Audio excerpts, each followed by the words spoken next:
काम हो गया। कहाँ पर है? Amateur wrestling federation.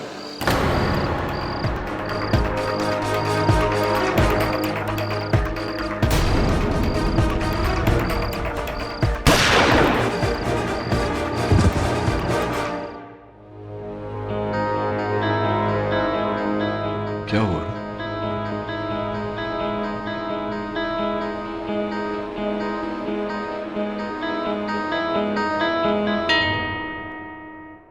ओए, क्या बात है? परेशान लग रहा है। Any problem? Big problem sir. मेरा एक दोस्त है रमन स्वरूप, प्राइवेट डिटेक्टिव का काम करता है। कल रात से वो गायब है, उसका कुछ पता नहीं, उसका फोन भी बंद है। प्राइवेट डिटेक्टिव है? हो सकता है वरुण के समय किसी केस का डिटेक्शन कर रहा हो, नहीं चाहता कि कोई उसे फोन करे तो फोन ऑफ रखा हो। परेशानी की क्या बात है इसमें? सब परेशानी वाली बात है सर। आज सुबह ही उसकी बाइक एक सुनसान जगह से मिली है, लेकिन उसका कोई ट्रेस नहीं मिला है। उसके घर वाले भी बहुत परेशान है सर। तू जानता है कि वो किस केस पे काम कर रहा था? लास्ट टाइम जब वो मुझसे मिला था तो वो कह रहा था कि वो एमेच्योर रेसलिंग फेडरेशन के लिए कुछ काम कर रहा है। सर मैंने वहाँ भी फ़ोन किया, लेकिन वहाँ उसे कोई जानता ही नहीं। मुझे बहुत टेंशन हो रही है सर, कहीं किसी ने उसे...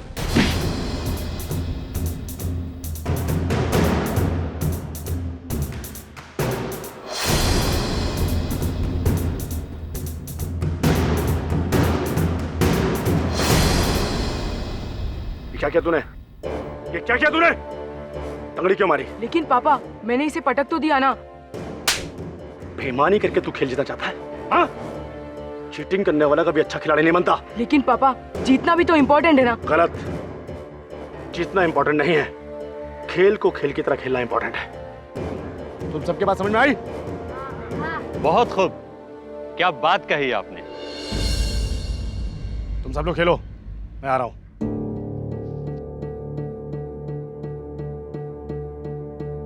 इनसे मिलिए।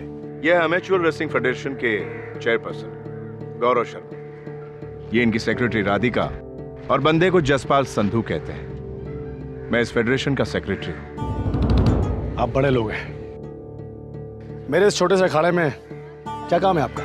हमारी ये फेडरेशन देश में कुश्ती को पॉपुलर करना चाहती है। हम चाहते हैं कि हमारे देश से ओलंपिक्स में और भी अच्छे रेसलर्स जाएं। इसलिए हमने बच्चों में से पॉपुलर करने के लिए उन्हें फ्री ट्रेनिंग देते हैं। बड़ा अच्छा काम करते हैं आप लोग। और इस अच्छे काम में आपका सपोर्ट चाहिए हमें। हम चाहते हैं कि आप हमारे फेडरेशन में हेड कोच के रूप में आए। तो आप उस बलबीर सिंह का क्या करेंगे? लेकिन ये बलवीर के बारे में आपको कैसे मालूम? मैं अपने दोस्तों और दुश्मनों का ख्याल रखता हूं। बलवीर को भले ही हमने अपने फेडरेशन में हेड कोच के रूप में नियुक्त किया है, लेकिन हम जानते हैं उसकी हैसियत, कहां आप कहां वो। पर लोग तो ऐसा नहीं समझते, और वैसे भी वो ओलंपिक्स खेला हुआ है और 8 साल पहले उसने सिल्वर मेडल लिया था। अगर ओलंपिक्स में आपके साथ उसने बेईमानी नहीं की होती और अगर आपने ओलंपिक्स में पार्ट लिया होता तो आज देश में सिल्वर मेडल नहीं गोल्ड मेडल आता था। इस दिन का इंतजार तो पिछले 8 साल से कर रहा हूं मैं। कब मैं उस बलवीर को उसकी औकात दिखाऊं, और आज मौका मिल रहा है। मुझे आपका ऑफर मंजूर है। Very good.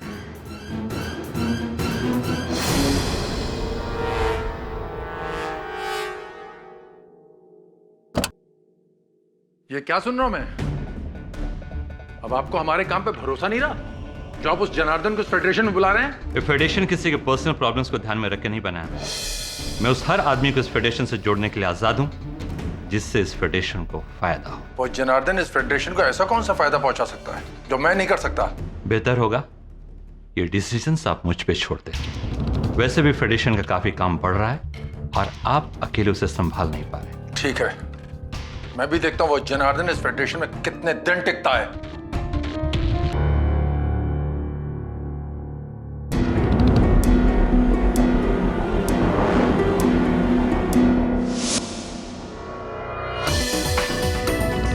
तुम मेरे केबिन में क्या कर रहे हो?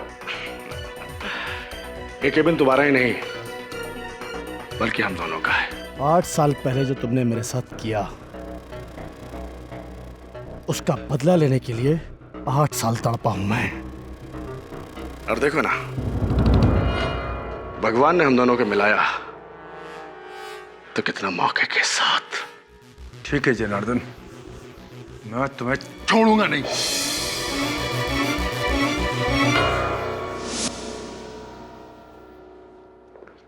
अरे वरुण, हाय सर। ये खबर पढ़ी तूने? तो बोल रहा था ना तेरा दोस्त रमन स्वरूप एमेच्योर रेसलिंग फेडरेशन से संबंधित किसी केस पर काम कर रहा था। जी। उसी फेडरेशन के किसी स्कैम की खबर छपी इसमें।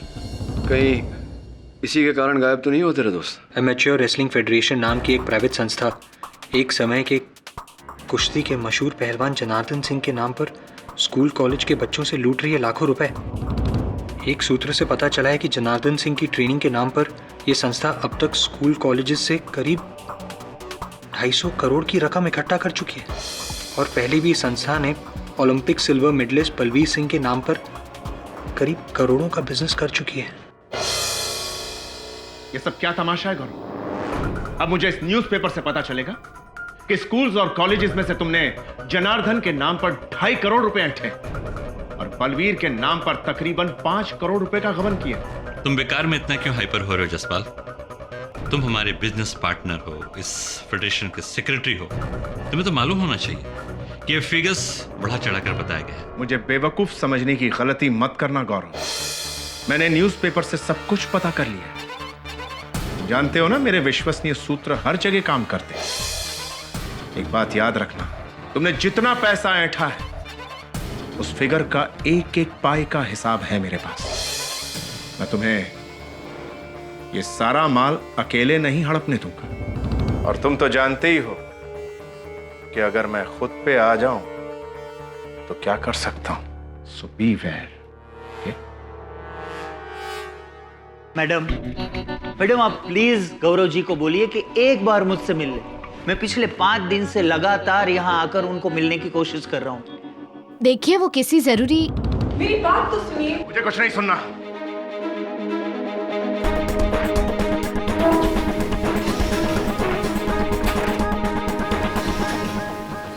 इस आदमी की रग रग से वाकिफ हूं। इसका बस चले तो ये अपने बाप को भी ना छोड़े। तुम्हें क्या लगता है मैं ऐसे ही उसे सब कुछ अकेले खाने दूंगी? अपने प्यार पर इतना भी भरोसा नहीं है तुम्हें?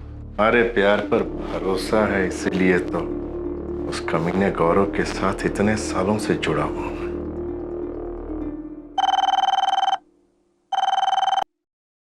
Amateur wrestling federation. जी जसपाल सर, ग्राउंड फ्लोर पर। जी मैं आती हूँ। गौरव है? जी हाँ, लेकिन ये सब क्या है? ये बिजनेस है, कभी कभी करना पड़ता है। अच्छा, तो आज से और अभी से मैं इस फेडरेशन से नाता तोड़ रहा हूं। तुम शायद भूल रहे हो कि तुमने मेरे साथ एग्रीमेंट किया है, और उस एग्रीमेंट के हिसाब से 2 साल तक तुम फेडरेशन नहीं छोड़ सकते। किसमें हिम्मत है मुझे रोकने की? तुम्हें यहां से बाहर जाने से रोकने के लिए मैं खुद बहुत हूं।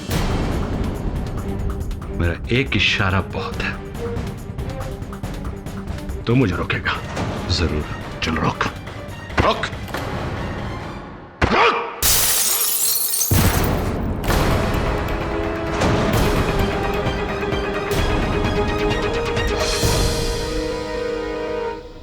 क्या करते हैं तुम्हारे पापा? क्या नाम है उनका और क्या गैर कानूनी किया है उन्होंने? मेरे पापा का नाम जनार्दन सिंह है। वो पहले रेसलर थे। रेसलर थे? और अभी अमेच्योर रेसलिंग फेडरेशन उन्होंने थोड़े दिन पहले ही ज्वाइन किया है। वो जनार्दन सिंह जो एमेच्योर रेसलिंग फेडरेशन के चेयरपर्सन गौरव शर्मा के कत्ल के इल्जाम में हिरासत में। जी हाँ, लेकिन सर मैं अपने पापा को अच्छी तरह से जानता हूँ। वो कोई गलत काम नहीं कर सकते और ना ही कोई गलत काम होते हुए देख सकते हैं। वो किसी का खून नहीं कर सकते। उन्हें फंसाया जा रहा है। प्लीज सर आप उन्हें बचा लीजिए, वरना मैं अनाथ हो जाऊंगा।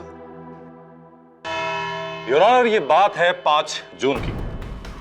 अखबार में यह खबर आती है कि एमेच्योर रेसलिंग फेडरेशन ने रेसलिंग ट्रेनिंग की आड़ में स्कूल्स और कॉलेजेस से करीब 2.5 करोड़ रुपए ऐंठे।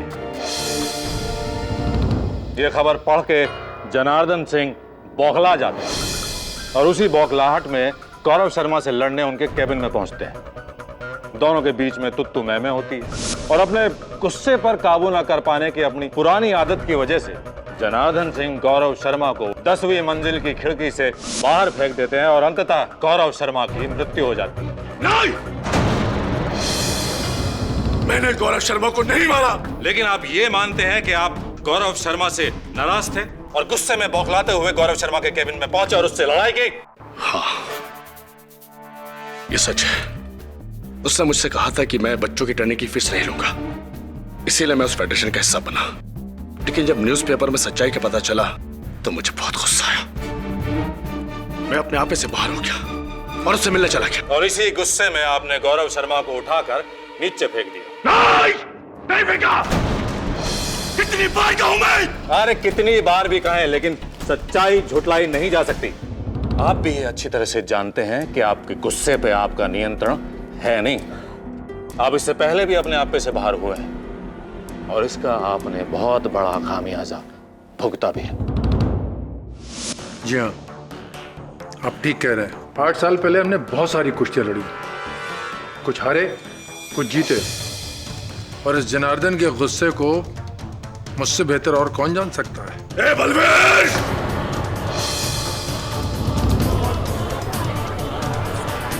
पुरानी बातें मत कर। मैं आज भी वही जनार्दन हूं। तुझे एक हाथ से उठाकर पटक सकता हूं मैं। ओए, मैं चूड़ियां पाई हैं क्या? पुराना दिन भूल गया तू अपने? चुप! ऑर्डर ऑर्डर, कृपया अदालत की मर्यादा बनाए रखें। योर ऑनर, इनका क्रोध तो अभी भी साफ साफ दिखाई दे ही रहा है। खैर, बलवीर सिंह जी, आप किसी ऐसी खास घटना के बारे में हमें बता सकते हैं जब आपने इन महाशय के क्रोध का सामना किया? जी हाँ, ये बात है हमारे बीच हुए आखिरी मुकाबले की। ओलंपिक की सिलेक्शन फाइट थी। कुश्ती के दौरान मुझसे गलत दांव लग गया। इससे पहले कि रेफरी मुझे टोकता, इस जनार्दन को गुस्सा आ गया और गुस्से में आके इसने मेरे मुंह पर घूंसा मार दिया,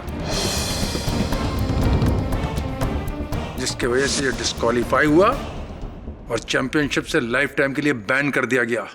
ये सच है, मैंने इसे मारा था, जिसकी सजा मैं आज तक कहीं ना कहीं भुगत रहा हूं मैं।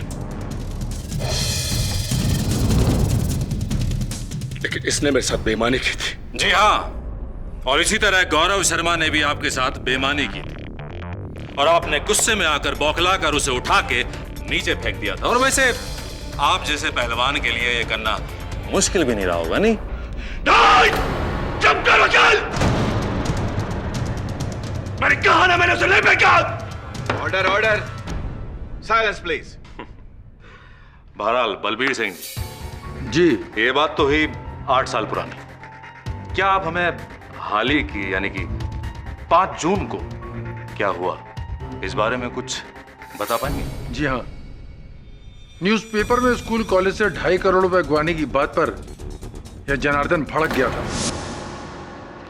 इस आदमी की हिम्मत कैसे हुई मेरे साथ बेईमानी करने की?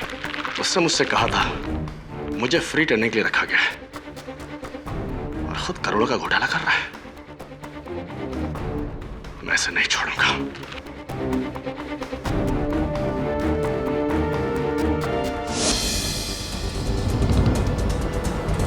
और उन्होंने वही किया जो उन्होंने कहा? जी, जहां तक मैं इस जनार्दन को जानता हूं, यह गुस्से में कुछ भी कर सकता है। बहुत मुमकिन है कि गुस्से में आकर इसने गौरव को खिड़की से बाहर फेंक दिया हो।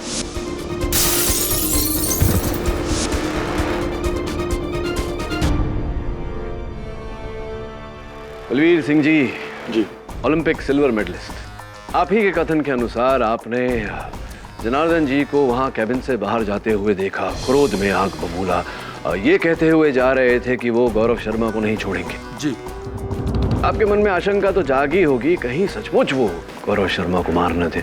बिल्कुल। तो अपने इन्हें रोकने की, शांत करने का प्रयास नहीं किया, गौरव शर्मा को बचाने का प्रयास नहीं किया, आपने जाने दिया इन्हें?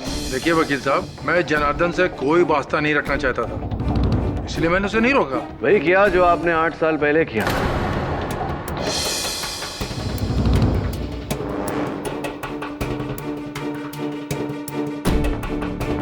8 साल पहले भी आपने जनार्दन जी को उकसाया था, आप जानते थे कि इन्हें बेईमानी से नफरत है, बेईमानी से इन्हें क्रोध आता है और ये क्रोध में गलती कर जाते हैं, इसीलिए आपने जानबूझकर गलत दांव खेला।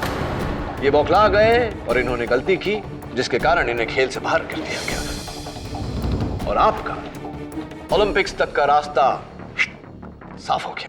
ये क्या बकवास कर रहे हैं वकील साहब? बकवास नहीं कर रहा हूं बलवीर सिंह जी, सही कह रहा हूं। 8 साल बाद भी आपने वही किया ताकि आपकी फेडरेशन की कुर्सी जिस पर आप बैठे हैं वो आपके हाथ से न जाए। वकील साहब, ये सरासर बेबुनियाद बातें हैं। मैं जिस जगह पर हूं उस जगह पर मुझे इस जनार्दन जैसे से क्या इनसिक्योरिटी हो सकती है? और शायद आप भूल रहे हैं कि मैं एमेच्योर रेसलिंग फेडरेशन का एक फाउंडर मेंबर भी हूं। इस जैसे आदमी से मुझे क्या खतरा हो सकता था? खतरा तो था आपको। वो नोटिस जिस फेडरेशन के आप फाउंडर मेंबर है, उसी फेडरेशन ने फेडरेशन से आपको मुक्त करने के लिए नोटिस भेजा था। योर ऑनर, वो नोटिस आपकी मेज पर रखा हुआ है। भेजा था या नहीं? भाई बहुत सुंदर केडी साहब, बहुत सुंदर। लेकिन आखिर आप इन सब तथ्यों से साबित क्या करना चाहते हैं? क्या आप ये कहना चाहते हैं कि बलवीर सिंह ने जनार्दन को रोका नहीं, इसलिए जनार्दन ने गौरव शर्मा की हत्या कर दी? अगर ऐसा है तो भी जनार्दन का जुर्म कम नहीं हो जाता? नहीं आप भरद्वाज साहब, मैं तो केवल संभावनाओं को टटोल रहा हूं। आपने अपने दलील में कहा था कि जनार्दन जी एक ऐसे पहलवान हैं जिनके लिए किसी को उठाकर खिड़की से बाहर फेंकना कोई बड़ी बात नहीं है। बलवीर सिंह जी भी तो ओलंपिक सिल्वर मेडलिस्ट रहे हैं, इनके लिए भी किसी को उठाकर खिड़की से बाहर फेंकना कोई बड़ी बात नहीं।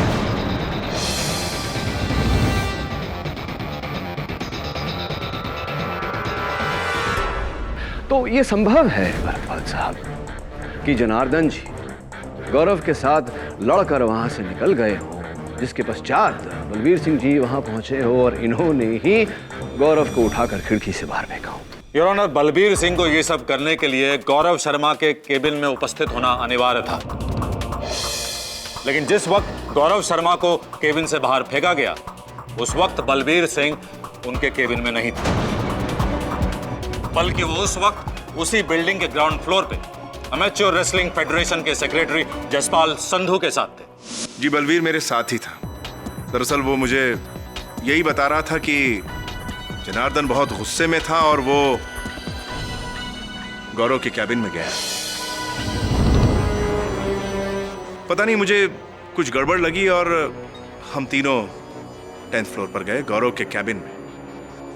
पर तब तक तो जसपाल सिंह जी, आपका कैबिन भी तो 10वें माले पर ही है ना? तो फिर आपने बलवीर सिंह जी के साथ ये जो मीटिंग थी ये अपने कैबिन में क्यों नहीं की? ग्राउंड फ्लोर में क्यों मिले आप लोग? जी, उससे पहले मैं एक्चुअली गौरव के साथ ही था, उसके कैबिन में। ऐसे ही? लेकिन कुछ अर्जेंट काम की वजह से मुझे और राधिका को नीचे उतरना पड़ा। और जैसे ही हम लोग नीचे उतरे तो बलवीर का फोन आया और वो मुझसे मिलने चला आया। अगर हमें पता होता कि गौरव की जान को खतरा है तो हम उसे अकेला छोड़कर नहीं जाते। राइट। इसका अर्थ ये हुआ कि आपने भी जनार्दन सिंह जी के हाथों द्वारा गौरव की हत्या होते हुए नहीं देखी? जी नहीं, जब तक हम लोग वहां पहुंचे तब तक वो निकल चुका था। तो इतने निर्णायक रूप से आप कैसे कह सकते हैं कि गौरव शर्मा की हत्या जनार्दन सिंह ने की है? और कर भी कौन सकता है? अब करने को तो आप भी कर सकते हैं।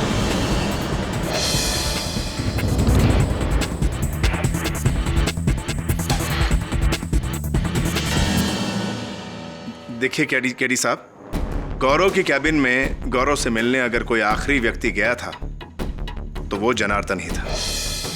और ये बात आप किसी से भी पूछ सकते हैं। आप चाहें तो राधिका से पूछ लीजिए। मैं तो जसपाल जी के साथ ग्राउंड फ्लोर पर ही थी, जहां बलवीर सिंह हमसे मिलने आए थे। फिर उसके बाद हम सब 10th फ्लोर पर पहुंचे, जहां पर हमें गौरव के कत्ल की बात पता चली।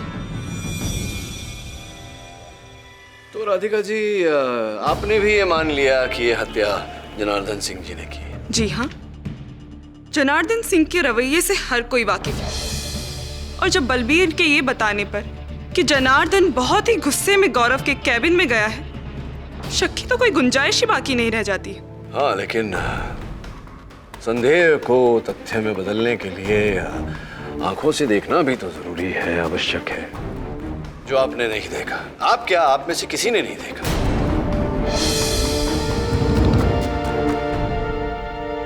जी ये बताइए, 10वें माले पर क्या गौरव शर्मा और जनार्दन सिंह के अतिरिक्त और कोई था ही नहीं उस माले? जी नहीं, वहाँ पर हमारे ऑफिस की रिसेप्शनिस्ट हेलन भी थी। मिस हेलन डिकोस्टा, आप एमेच्योर रेसलिंग फेडरेशन की वो जो ऑफिसेज हैं वहाँ रिसेप्शनिस्ट हैं। जी तो जाहिर है कि वहाँ हर आने जाने वाले की सूचना रखती होंगी आप। जी हाँ।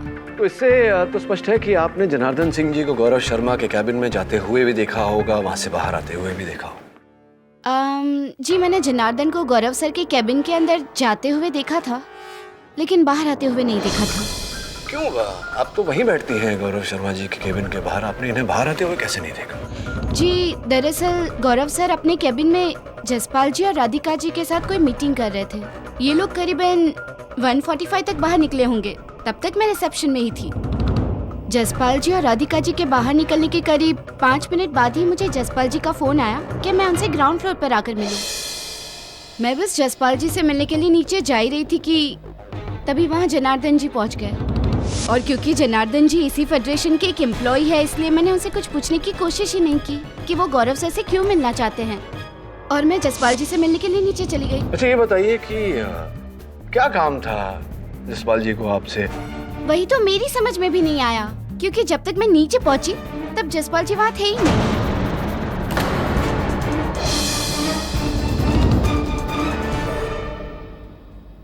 फिर मैं वापस ऊपर आ गई, लेकिन ऊपर आने के बाद मैंने देखा कि जसपाल जी, राधिका जी और बलवीर जी ये सब लोग 10th फ्लोर पे थे, और गौरव सर को किसी ने। फिर जब मैंने जसपाल जी से ये पूछा कि उन्होंने मुझे नीचे क्यों बुलाया था, तब उनका कहना था कि उन्होंने मुझे कोई फोन कॉल किया ही नहीं। Your honour, Miss Helen D'Costa की कथन से ये स्पष्ट है कि ये हत्या जनार्दन जी के क्रोध में आने का परिणाम नहीं, किसी व्यक्ति के सोची समझी साजिश का परिणाम है।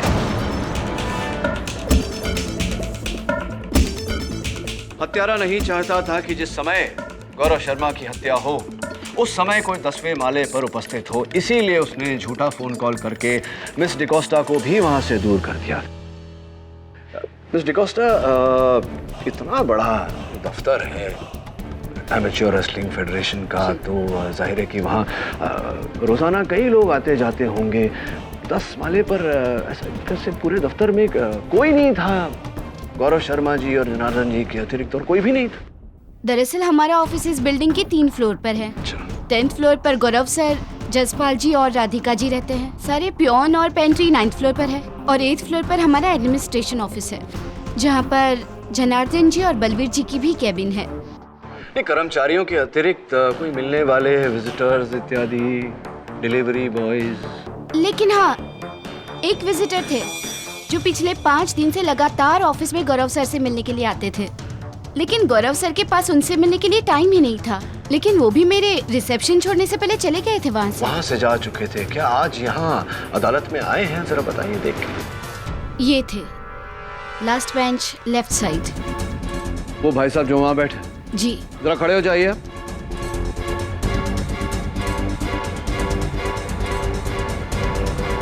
डॉक्टर कपाड़िया, आपसे मिलकर अत्यंत प्रसन्नता हुई।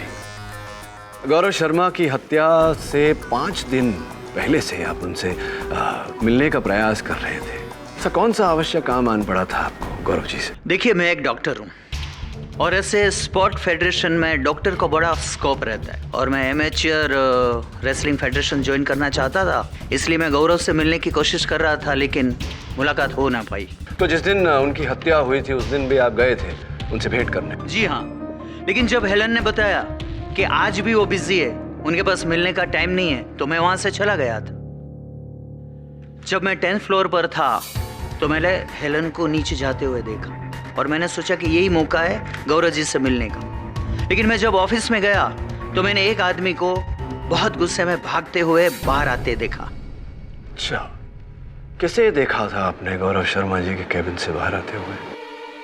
यही आदमी है वो।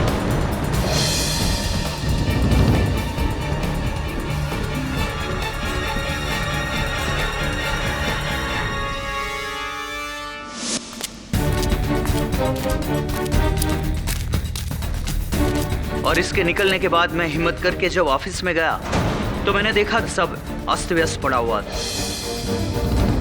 ऑफिस की खिड़की का कांच टूटा हुआ था। सर मैं बहुत डर गया था और उससे पहले कि वहां कोई और आ जाए मैं वहां से चला गया। योर ऑनर, इस केस को एक चश्मदीद गवाह की अत्यंत आवश्यकता थी और वो कमी पूरी हो गई। और योर ऑनर, ये चश्मदीद गवाह है एक स्पाई कैम।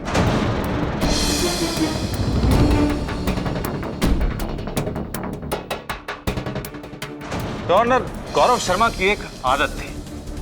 वो अपने कैबिन की टेबल पर रखी लैंप में एक स्पाई कैम लगा के रखता था ताकि अपने कैबिन की गतिविधियों पर नजर रख सके। मैं उसी स्पाई कैम की रिकॉर्डेड वीडियो फुटेज इस अदालत के सामने दिखाना चाहता हूं योर ऑनर। ये सब क्या है? ये बिजनेस है, ये सब करना पड़ता है जनार्दन। अगर ये बिजनेस है तो मैं आज से और अभी से इस फेडरेशन से नाता तोड़ रहा हूं। तुम्हें फेडरेशन से जाने से रोकने के लिए मैं बहुत हूं। मेरा एक इशारा बहुत है। चल रोक मुझे, रोक, रोक, रोक।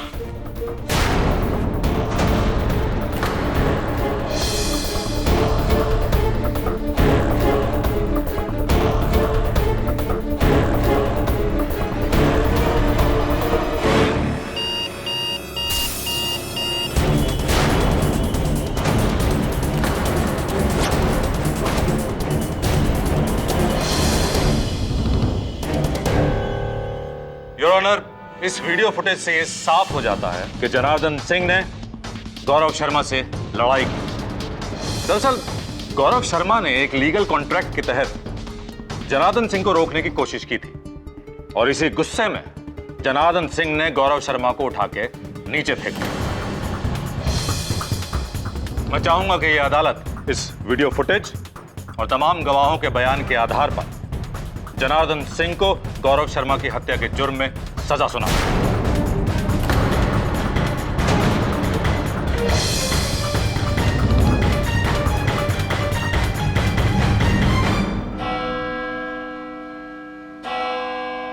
यह अदालत इस केस पर अगली सुनवाई में अपना फैसला देगी। तब तक के लिए यह अदालत बर्खास्त की जाती है।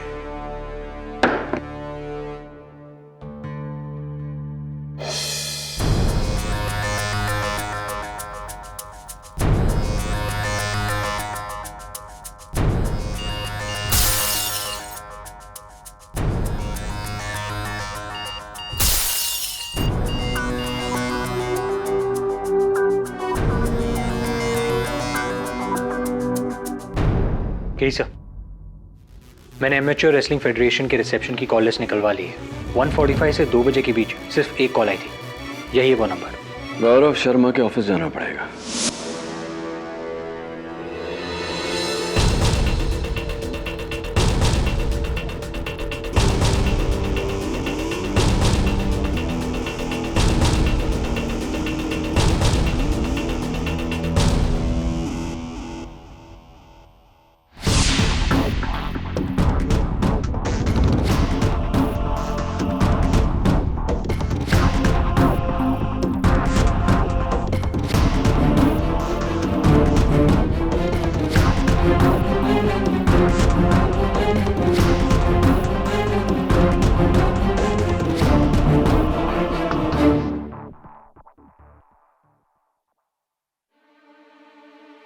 कमरे की घड़ी की आवाज नहीं थी, इसका मतलब ये हुआ कि किसी और के घड़ी की आवाज थी। और कौन था इस कमरे में? केडी सर, ये रजिस्टर देखिए, कुछ अजीब नहीं है। डॉक्टर रघुनंदन 5 दिन से यहाँ आ रहा था, लेकिन उसने अपने एड्रेस की जगह बैंगलोर के दिशा हॉस्पिटल का एड्रेस लिखा है। आखिर एक डॉक्टर बैंगलोर से यहाँ काम ढूंढने क्यों आएगा? गुड क्वेश्चन वरुण, तेरे इस प्रश्न का उत्तर तो बैंगलोर जाकर ही मिलेगा। जा जरा दिशा हॉस्पिटल जाकर कर्मचारियों से बात कर, डॉक्टर रघुनंदन कपाड़िया का इतिहास निकाल। Right sir. हेलो। या व्हाट? लेकिन कब? क्या हुआ? सब मेरा दोस्त रमन स्वरूप जिसके बारे में मैंने आपको बताया था, सब पुलिस को उसकी लाश एक नाले के पास से मिली है। किसी ने गोली मारकर उसकी हत्या कर दी है। तो उसकी लाश तो पहचानी भी नहीं जा रही थी। वो तो लकीली उसके पर्स में उसका आइडेंटिटी कार्ड था sir. Sorry Varun, sorry to hear about that. तूने बताया था तेरा दोस्त एमेच्योर रेसलिंग फेडरेशन के लिए कोई काम कर रहा था। क्या चल रहा है इस फेडरेशन में? और मुझे लगता है ये दोनों हत्याएं कहीं ना कहीं जुड़ी हुई हैं।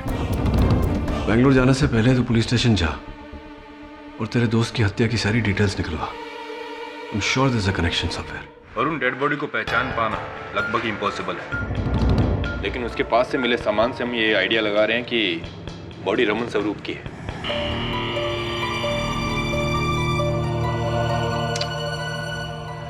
दवे, पोस्टमार्टम की रिपोर्ट कब तक मिल जाएगी? वो तो कल मिलेगी, लेकिन हाँ, उनकी जेब से उनका मोबाइल मिला है जो पानी में भीग जाने की वजह से खराब हो चुका है। लेकिन सिम की मदद से हमने उनके कॉल रिकॉर्ड्स मंगवा लिए हैं। क्या मैं वो रिपोर्ट देख सकता हूँ? हाँ जरूर।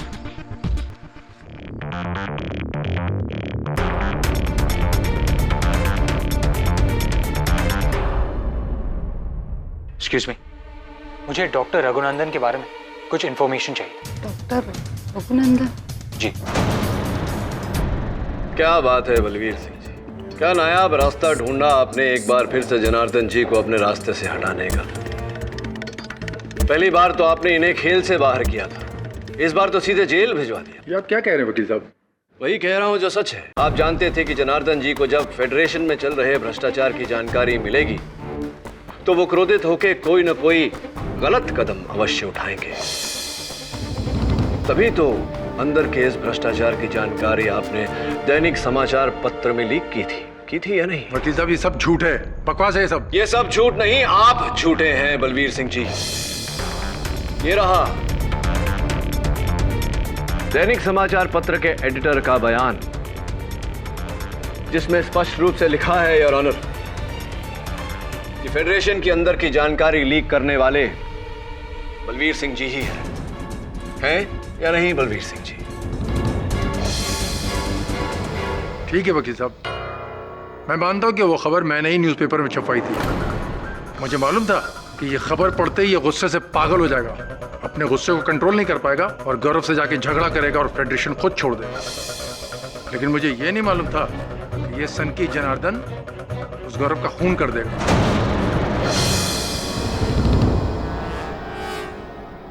मुझे बलवीर सिंह जी से आगे कुछ नहीं पूछना।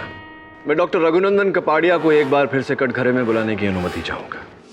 डॉक्टर रघुनंदन कपाड़िया, बड़ी अद्भुत बात है कि वहाँ एमेच्योर रेसलिंग फेडरेशन के दफ्तर में इतने लोगों के होने के बावजूद आप वो इकलौते व्यक्ति हैं जिन्होंने जनार्दन जी को गौरव शर्मा जी के 10 माले के कैबिन से बाहर आते हुए देखा और किसी ने नहीं देखा। सही कह रहा हूँ? जी हाँ सर। और आप वहाँ 5 दिनों से गौरव शर्मा जी से मिलने का प्रयास कर रहे थे। सही कह रहा हूँ? जी हाँ, बिल्कुल सही कह रहे हैं आप। और आपने हत्या के दोपहर को मिस डिकोस्टा को नीचे से एक फोन कॉल करके, झूठा फोन कॉल करके उन्हें नीचे बुलाया। सही कह रहा हूँ? ग्राउंड फ्लोर पर? जी, मैं आती हूँ। ये आप कैसे बात कर रहे हैं? मैंने कोई झूठा कॉल नहीं किया था। डॉक्टर कपाड़िया, इस अखाड़े का मैं नवसिखिया नहीं, एमेच्योर नहीं, बहुत ही मंझा हुआ खिलाड़ी हूँ। एमेच्योर रेसलिंग फेडरेशन के रिसेप्शन पर कॉलर आईडी लगाया गया है और हर आने वाले कॉल को नंबर समेत दर्ज किया जाता है, जिसकी सूची जज साहब की मेज पर रखी हुई है, जिसमें आपका नंबर है, जिससे स्पष्ट होता है कि जिस समय मिस डिकोस्टा को वो फोन गया था आप ही के नंबर से गया था। बताइए कि क्यों आपने मिस डिकोस्टा को फोन करके ग्राउंड फ्लोर पर बुलाया था? एक्चुअली सर, मैं बहुत परेशान हो गया था। 5 बार लगातार कोशिश करने के बावजूद भी हेलन ने मुझे गौरव से मिलने नहीं दिया था। और जब मैंने देखा कि हेलन के अलावा ऑफिस के आजू बाजू में कोई नहीं है तो मैंने बाहर जाकर अपने मोबाइल से हेलन को कॉल किया ताकि मैं गौरव से मिल पाऊं। राइट। 12:30 बज गए। कितना बज रहा है आपकी घड़ी में? 12:30। Nice watch. तो ऐसा क्या विशेष काम आन पड़ा था गौरव जी के साथ कि आप बेंगलोर निवासी है, तो बेंगलोर में अपना काम काज सब छोड़कर यहाँ मुंबई में पड़े हुए थे, गौरव शर्मा जी के पीछे पड़े हुए थे। ऐसा क्या विशेष काम था? किसी के काम करने पर कोई रोक है क्या? अगर मैं बेंगलोर छोड़कर यहाँ काम करना चाहूँ तो कोई प्रॉब्लम है? अरे नहीं नहीं डॉक्टर साहब, काम करने में अब क्या परेशानी भला।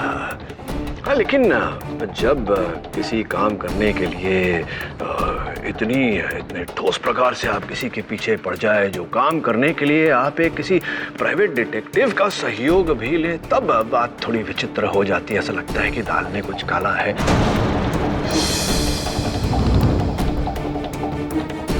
ये सब बकवास है सर। देखिए अब मैं नहीं जानता ये सब बकवास है या नहीं। मैं तो डॉक्टर कपाड़िया केवल वही दोहरा रहा हूँ जो दिशा हॉस्पिटल के आपके सहकर्मियों ने मुझे बताया। रमन स्वरूप, इस नाम के किसी व्यक्ति को जानते हैं? रमन स्वरूप, ये देखिए। जी मैं इसे नहीं जानता। You must be joking, doctor Kapadia. ये वही प्राइवेट डिटेक्टिव है जिसका सहयोग आपने लिया था इस काम के लिए। पता नहीं क्या काम आन पड़ा था आपको, और आपका इनके साथ फोन पर फोन कॉल्स का आदान प्रदान चलता रहता था। और मुंबई में भी आप जब आए मुंबई, उसके 2 महीना पहले से ये आपके केस पर काम कर रहे थे। ये सब बेकार की बात है और मैं इस आदमी को जानता तक नहीं। गौरव शर्मा को तो जानते थे या नहीं जानते? जी नहीं। गौरव शर्मा को भी नहीं जानते। डॉक्टर कपाड़िया, अब भी आप अगर सच ना बोलना चाहें तो एक बार जसपाल सिंह जी को बुलाकर प्रयास करते हैं, शायद वो सच बोल दें। जसपाल जी, आप रमन स्वरूप को तो नहीं जानते होंगे? मैं इस आदमी से पहले कभी नहीं मिला। हाँ लेकिन डॉक्टर कपाड़िया को तो आप जानते हैं या जानते थे? जी नहीं। कि ये तस्वीर तो कुछ और ही कह रही है। ये 8 साल पहले की मेडिकल प्रैक्टिशनर्स कॉन्फ्रेंस, ये देखिए आप हैं, आप ही हैं। जी जी हाँ। ये गौरव शर्मा जी हैं। बिल्कुल। और ये बिल्कुल लग के खड़े हुए ये डॉक्टर कपाड़िया हैं, देखिए। तभी आप कह रहे हैं कि आप नहीं जानते उन्हें। अब देखिए केडी साहब, मैं और गौरव पिछले 15 सालों से साथ साथ थे, और इन 15 सालों के दरमियान हम ऐसे कई एसोसिएशंस और फेडरेशंस के साथ में जुड़े हुए हैं। तो अब सबको तो नहीं पहचान सकते ना। आपको तो डॉक्टर कपाड़िया याद नहीं आए? क्या आपको लगता है कि इस तस्वीर को देखने के बाद डॉक्टर कपाड़िया की स्मरण शक्ति जागेगी, वो पहचान पाएंगे सबको? जी नहीं। कमाल है डॉक्टर साहब, ये तस्वीर बताने के बाद भी आप गौरव शर्मा और जसपाल संधू को पहचानने से इनकार कर रहे हैं। चलिए कोई बात नहीं। ये तो बताइए डॉक्टर कपाड़िया कि आपको 8 साल पहले 7 साल के लिए बेंगलोर जेल भेज दिया गया था, क्यों, क्या अपराध किया था?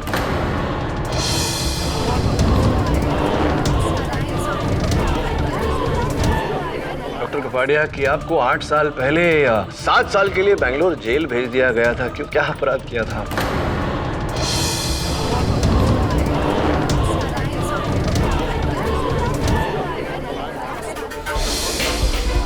धोखा दिया था इन दोनों ने मुझे।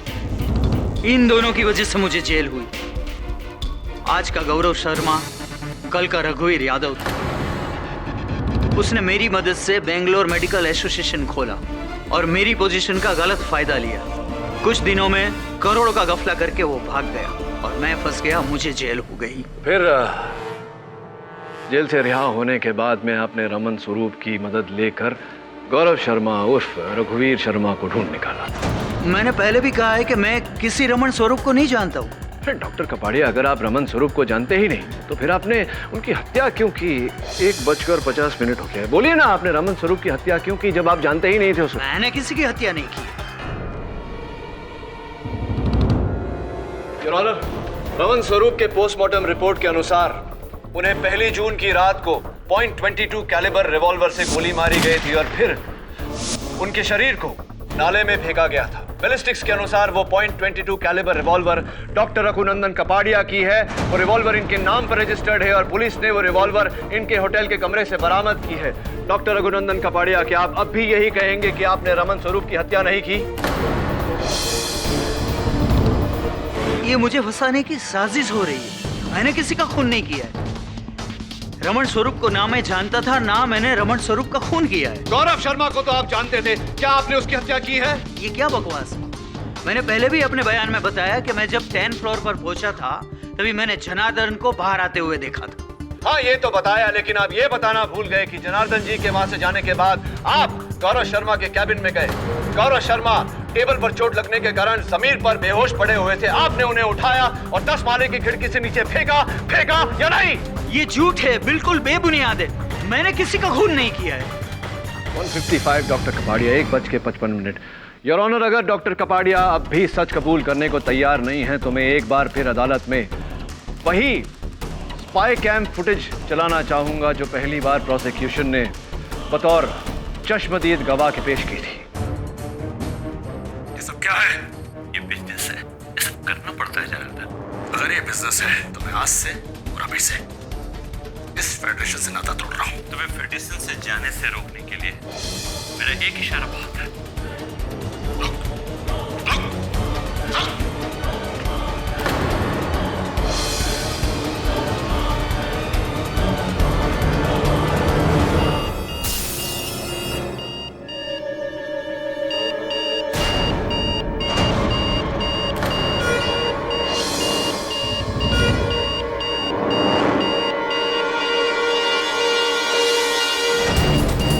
योर ऑनर,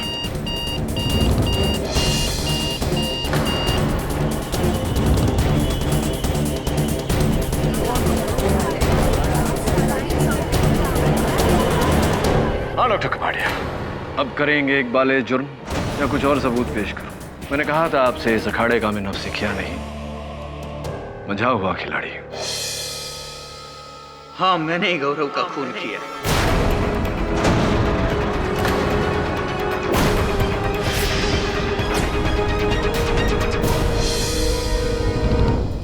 उसकी वजह से 7 साल मैंने जेल में बिताए और इस शर्मिंदगी की वजह से मेरी बीवी ने आत्महत्या करी और इसका कारण सिर्फ और सिर्फ गौरव ही था। गौरव।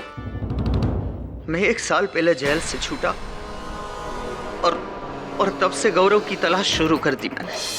दिशा हॉस्पिटल ने मुझे कैजुअल सा जॉब दिया था, लेकिन मेरा मकसद अब प्रैक्टिस करना नहीं रहा था, मुझे गौरव को खत्म करना था। मेरी बीवी की मौत का बदला लेना था मुझे उससे, और इसीलिए मैंने रमन स्वरूप डिटेक्टिव को हायर किया। लेकिन जब उसने मुझे बताया कि गौरव फेडरेशन का काम कर रहा है, तब मैंने सोचा कि ये डिटेक्टिव जान गया है कि मैं गौरव को ढूंढ रहा हूं और आगे जाके वो खतरा बन सकता है।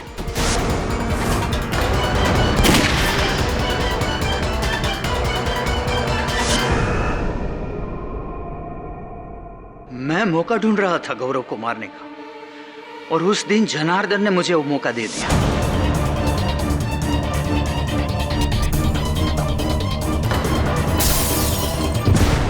मैंने सोचा गौरव का खून का इल्जाम जनार्दन पर आएगा, कोई मेरी तरफ उंगली भी नहीं उठाएगा।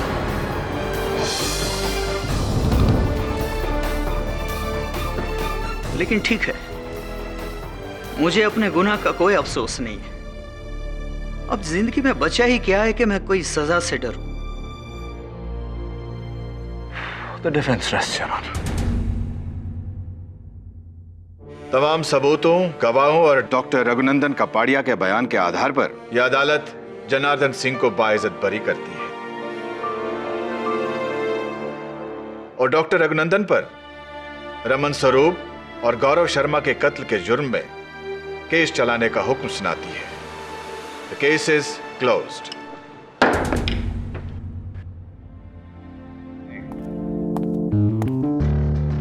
एक मिनट एसीपी सर, इनसे बात करने से पहले आपको मुझसे बात करनी होगी। केडी मालूम है। केडी पाठक, आप यहां कैसे? सर, सीआईडी के विरुद्ध डीसीपी साहब का केस अदालत में मैं लड़ रहा हूं। कागजात तो ना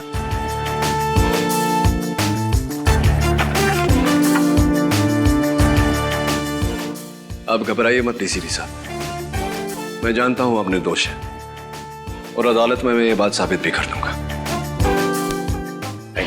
हमेशा की तरह जीत सच्चाई की होगी।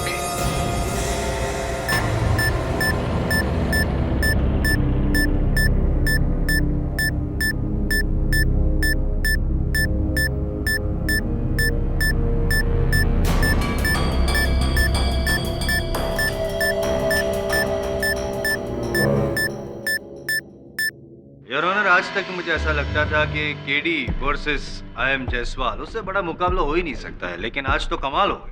केडी वर्सेस सीआईडी, मतलब क्या सूरज वर्सेस चांद या फिर रात वर्सेस दिन? No no, actually your honour, it is शेर वर्सेस हाथी। बचपन में मेरी दादी माँ मुझे कहानी सुनाया करती थी योर ऑनर, जंगल की कहानी, जहाँ पे एक शेर था, खूंखार ताकतवर शेर, जो हर जानवर को हरा देता था हमेशा, और उसे ये लगने लगा था कि वो नंबर 1 है। 100% ट्रैक रिकॉर्ड।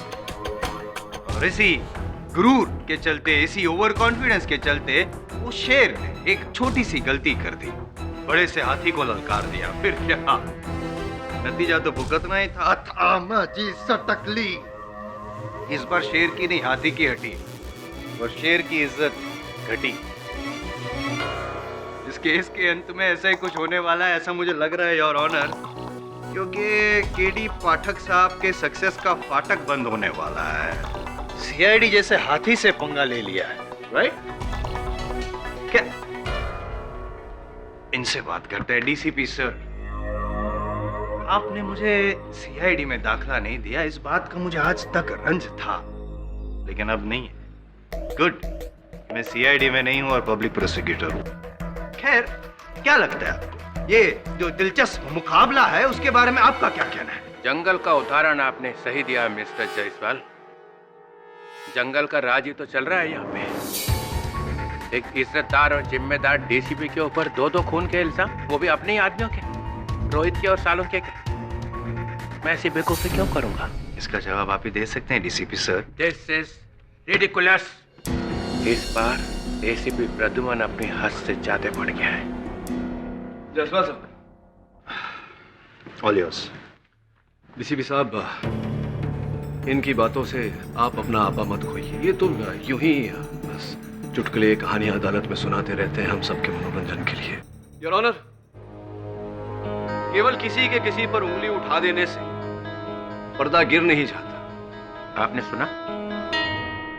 मुझे पूरा विश्वास है डीसीपी साहब कि अंत में आप निर्दोष साबित होंगे। और रियली अभिजीत सर, 15 साल की आपकी गुडविल 15 मिनट से कम समय में पानी फेरना चाहते हैं पाठक साहब। आपकी इन्वेस्टिगेशन पे उंगली उठा रहे हैं। आपको नहीं लगता है आपको वहां से उठ के यहाँ आना चाहिए, इस सवाल का जवाब देना चाहिए, है ना? योर ऑनर, मैं यहाँ सीआईडी के उठाए किसी कदम की सफाई देने नहीं, बल्कि सिर्फ गवाही देने आया हूँ, जो सीआईडी को मिले ठोस सबूतों पर आधारित है।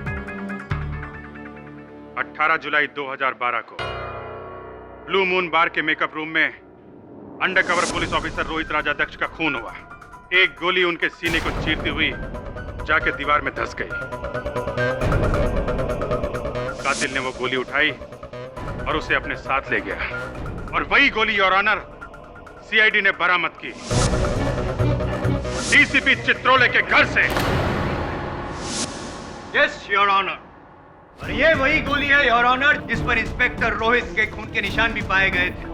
ये योर ऑनर, ये फॉरेंसिक रिपोर्ट और ये बैलिस्टिक रिपोर्ट जो कहती है कि उस गोली का घर डीसीपी सर का गन था, यानी कि इट्स वेरी सिंपल, गोली उस गन की और गन डीसीपी सर की।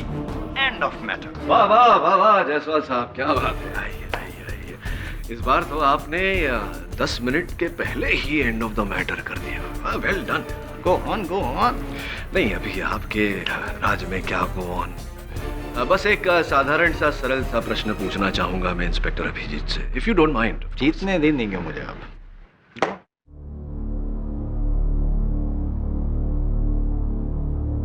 डीसीपी चित्रोले ने अपने सर्विस रिवॉल्वर से गोली चलाई जो ऑफिसर रोहित राजाध्यक्ष के सीने को चीरती हुई जाकर दीवार में धंस गई। डीसीपी साहब ने दीवार से वो गोली बाहर निकाली, अपने साथ घर ले गए, और सीआईडी ने वो गोली, ये गोली डीसीपी सर के घर से बरामद की। यहाँ तक की कहानी सही है मेरी इंस्पेक्टर अभिजीत? जी हाँ, बिल्कुल ऐसा हुआ है। दीवार में गोली धंसने से जो सुराख पड़ी थी, कितनी गहरी थी वो सुराख? यही कोई आधा पौना इंच। अब मेरा सरल सा प्रश्न आपसे ये है इंस्पेक्टर अभिजीत, वो गोली ऑफिसर रोहित के सीने को चीर कर गई, इसलिए फोरेंसिक्स को उस गोली पर, इस गोली पर ऑफिसर रोहित के खून के निशान मिले। वो गोली जाकर के दीवार में धंस गई। फोरेंसिक्स को उसी गोली पर उस दीवार के सीमेंट या प्लास्टर के कुछ ट्रेसेस मिलने चाहिए थे, जो फोरेंसिक्स को नहीं मिले। कुछ तो गड़बड़ है ना?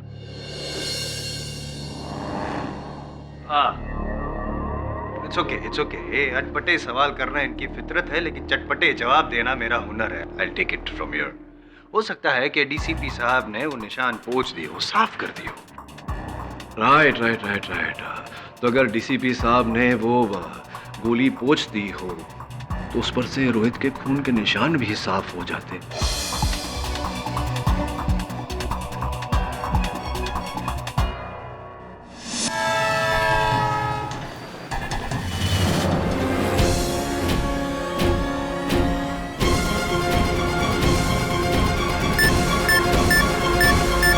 मिस्टर पाठक जी, आप कहना क्या चाहते हैं? इंस्पेक्टर अभिजीत, मैं केवल इतना कहना चाहता हूं कि ये गोली भले ही डीसीपी चित्रोले के गन से निकली हो, लेकिन ये गोली ब्लू मून बार के मेकअप रूम डीसीपी साहब की गन से नहीं चली। केडी इज राइट सर, मगर सर मैं बड़े अफसोस के साथ सबके सामने ये मानता हूँ कि मैंने कभी गोली चलाई नहीं है बिना बात के। बस ले दे के एक दो बार फायरिंग रेंज में फायरिंग की है। उन्हीं 3-4 गोलियों में से किसी ने एक गोली उठाई और उस पर रोहित का खून लगा के मेरे घर में ले जाकर रख दी। मैं मानता हूं ऐसा हो सकता है, पर ऐसा हुआ नहीं है। आपने जो कुछ किया है सर, उसकी सजा आपको भुगतनी पड़ेगी, क्योंकि ये गोली आपके खिलाफ आरोपों की सिर्फ एक छोटी सी कड़ी है, सिर्फ एक छोटी सी कड़ी।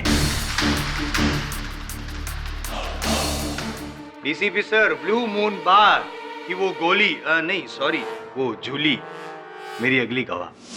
यही है वो आदमी जिसे मैंने बार के पीछे वाले रास्ते से निकलते हुए देखा था। अरे इसमें नई बात क्या है?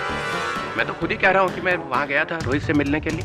लेकिन इनके हाथ में गन भी थी, और जैसे ही इन्होंने मुझे देखा, फौरन उस गन को जैकेट के पॉकेट में छुपा दिया। करेक्ट। और ये गन गौर से देखो जूली और बताओ क्या वो यही गन है? जी।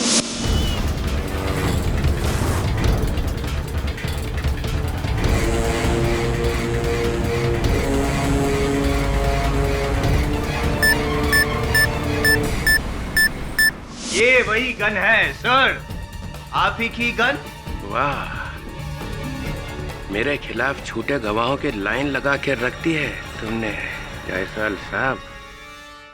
अद्भुत जूली जी, अद्भुत। मतलब आपके बार में किसी की हत्या होती है, आप डीसीपी साहब के हाथ में गन देखती हैं, आप इन्हें वहां से जाते हुए देखती हैं, लेकिन ना आप पुलिस से कुछ कहती हैं ना सीआईडी से कुछ कहती हैं, और इतना समय बीत जाने के बाद अचानक इस बात का खुलासा आप अदालत में करती हैं। देर से ही सही, लेकिन अब मैं बोल तो रही हूँ ना। हाँ, बोल तो रही हैं। सोच लीजिए जरा, और भी कुछ होगा बोलने के लिए। हो सकता है आपने डीसीपी साहब को रोहित पर गोली चलाते हुए भी देखा हो। याद कर लीजिए, या बाद में याद आएगा किसी के कहने पर। अभिजीत सर इनडायरेक्टली आपको बोल रहे हैं, मतलब इनके कहने का मतलब ये है कि आपने ये झूठा गवाह यहाँ पे खड़ा किया है। What is this? रेओ जायसवाल साहब, ये चुगली तो औरतें करती है, आपको शोभा नहीं देता। योर ऑनर, मैं अपनी गन उस मीटिंग में लेके जरूर गया था, मगर ना तो मैंने वो गन बाहर निकाली और ना ही उसका इस्तेमाल किया। झूठ बोल रहे हैं, झूठ बोल रहे हैं डीसीपी सर। आपने वो गन निकाली भी, उसका इस्तेमाल भी किया, क्योंकि आप रोहित को मारने के इरादे से ही वहां पे बार में गए थे, और इस बात को साबित करेगा मेरा अगला गवाह छोटू चाय वाला, योर ऑनर। अरे चाय वाला, इस चाय वाला बार वाला किसी को छोड़ा है क्या? नहीं, आपको भी नहीं छोड़ूंगा मैं सर। साहब, मैं डीसीपी साहब का बहुत पुराना खबरी रहा हूँ। उस दिन इन्होंने मुझे बुलाकर कहा कि मुझे इंस्पेक्टर रोहित से फोन पे बात करना है, और ये कहना है उससे कि डीसीपी साहब को, यानी कि इनको जान से कोई मारना चाहता है, ताकि रोहित घबरा कर अपने अंडर कवर से बाहर निकले और जाके डीसीपी साहब से मिले और डीसीपी साहब उसको मार सके।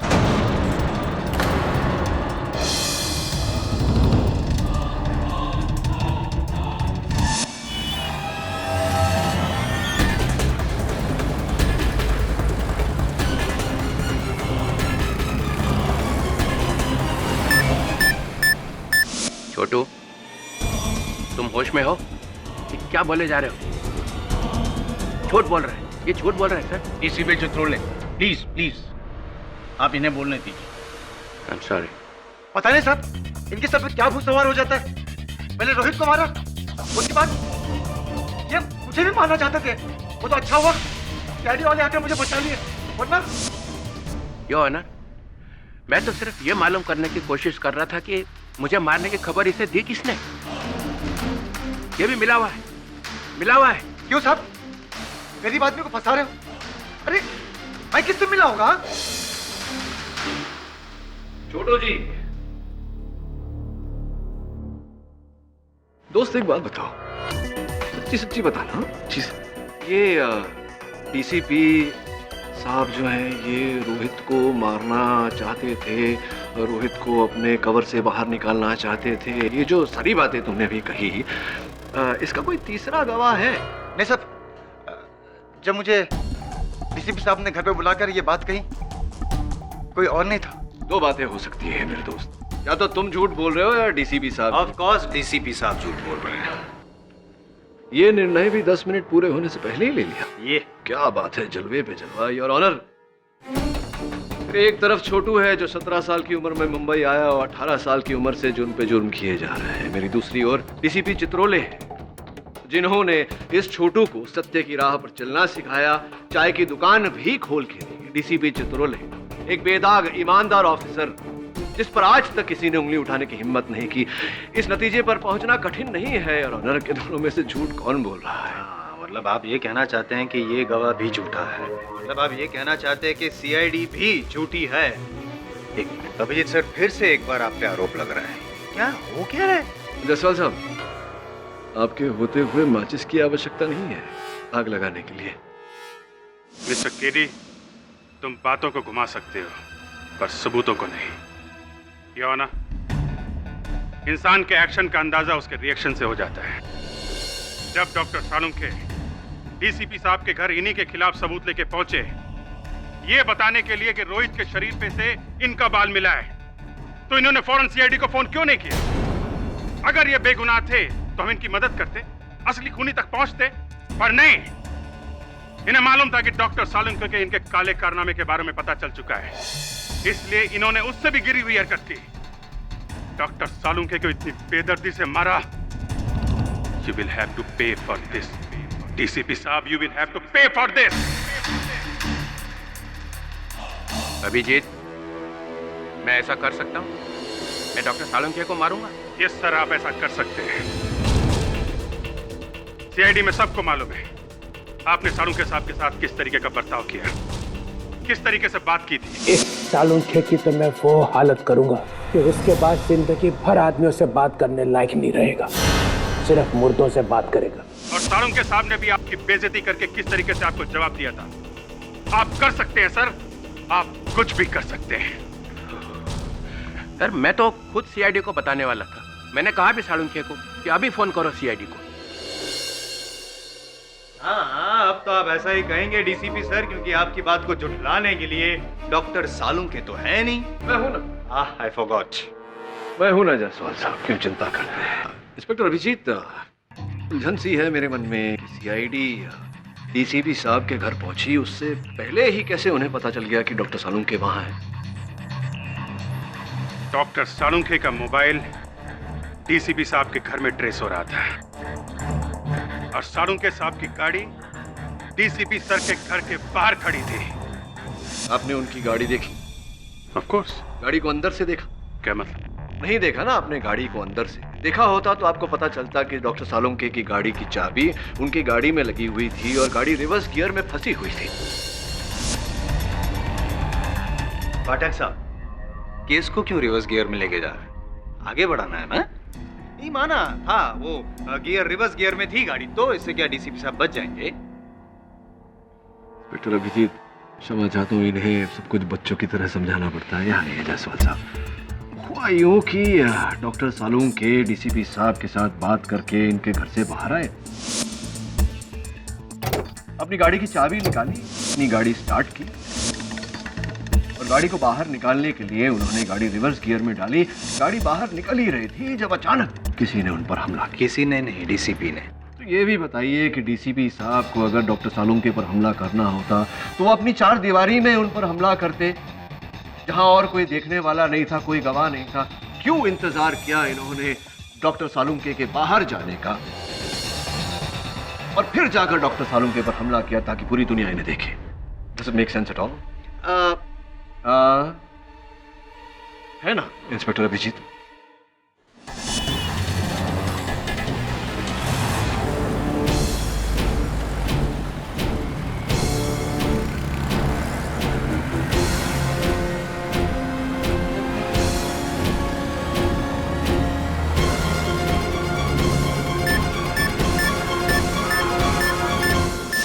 देखो कैदी, सिर्फ ये कह देने से कि गाड़ी के अंदर चाबी लगी हुई थी, गियर रिवर्स में था, कोई 100% नहीं कह सकता कि डॉक्टर सालूम के घर के बाहर निकले थे। अक्सर लोग अपनी गाड़ी खड़ी करने के लिए गियर लगा देते हैं। अक्सर लोग गाड़ी के अंदर चाबी भूल जाया करते हैं। करेक्ट। आप तो हमारे सीनियर से भी ज्यादा सेंसिबल निकले। Correct. Oh, that reminds me, मेरे साथ भी ऐसा बहुत, मेरी गाड़ी की चाबी है, मैं भूला नहीं हूँ, गाड़ी की चाबी है। गाड़ी की चाबी है, लेकिन आपकी गाड़ी रिवर्स गियर में है जायसवाल साहब। योर ऑनर, मुद्दा यहाँ ये है कि डीसीपी साहब ने डॉक्टर सलूमके की हत्या की इनके विरुद्ध पाए गए सबूतों को मिटाने के लिए।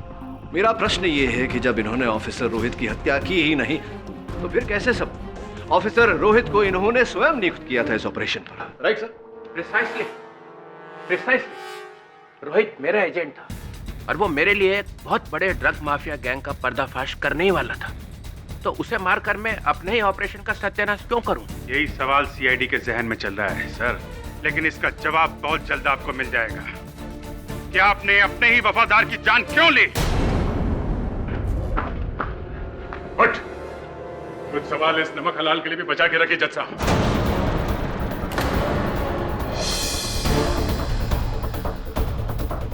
जनार्दन, तुम? सर ये तो मेरा ड्राइवर है, मेरी गाड़ी चलाता है। हाँ, और अब आपके केस की गाड़ी सीधे खाई में ले जाएगा। कौन नहीं तो यहीं पे। इंस्पेक्टर दया, प्लीज आप शांत हो जाइए। माफी चाहता हूं मिलान, मगर शांत कैसे हूं? कैसे शांत हूं मैं? डॉक्टर सालूम के हमारे परिवार का हिस्सा थे, हम में से एक मारा गया और जिस तरह बेरहमी से उन्हें मारा गया, सर कुचल गए। अगर इस अदालत में आज इंसाफ नहीं हुआ तो मैं इसे तो दया।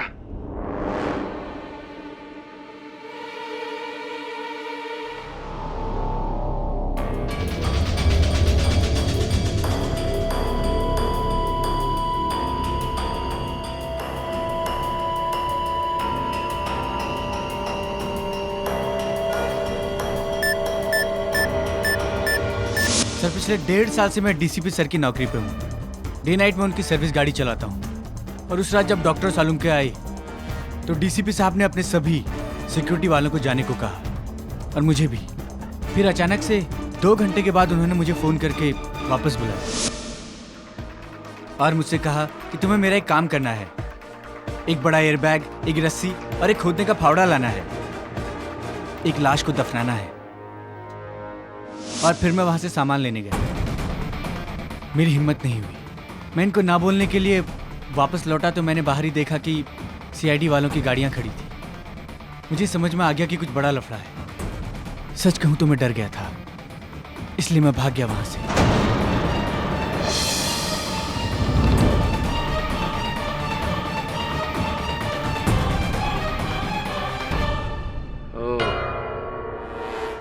तो ये है तेरा असली रंग जनार्दन। असली रंग तो धीरे धीरे आपका सामने आ रहा है डीसीपी सर, जो गिरगिट की तरह आप बदलते रहे हैं अब तक। नहीं, वो बारगल जूली वो भी गलत, छोटू चाय वाला, ये ड्राइवर जनार्दन, सब गलत, सिर्फ आप ही सच, क्योंकि आप तो सच्चाई के पुतले हैं, सत्यवादी हैं। जायसवाल, एक बार मैं इस केस में से छूट जाऊं फिर मिलना तो मुझे बाहर। मैं छूटने दूंगा तब देखेंगे ना आप, और तब मिलेंगे ना।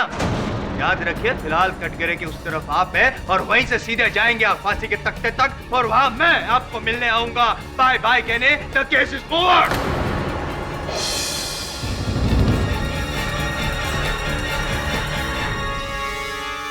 क्या अब भी कोई सवाल पूछ के इस केस को दूसरे गियर में डालना चाहेंगे आप पाठक साहब?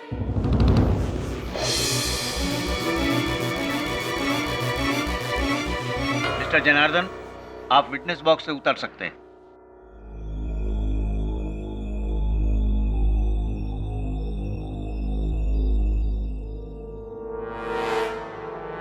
सर, हो सके तो मुझे माफ कर दीजिएगा। मैं जानता हूं सर कि आपने मेरे लिए बहुत कुछ किया है, लेकिन सर आपके इस पाप में मैं भागीदार नहीं बन सकता, वरना मैं अपने आप से, अपने बच्चों से कभी जिंदगी में आंखें नहीं मिला पाऊंगा। वर्दी पहनने से पहले इस वर्दी का मान रखने की शपथ ली थी मैंने, और अगर सर याद हो आपको तो ये शपथ किसी और ने नहीं, खुद आपने दिलाई थी। मैं तो नहीं भूला।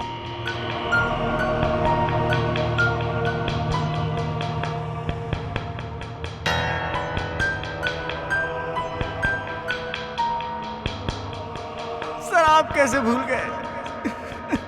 आप कैसे भूल गए सर? आप कैसे भूल गए?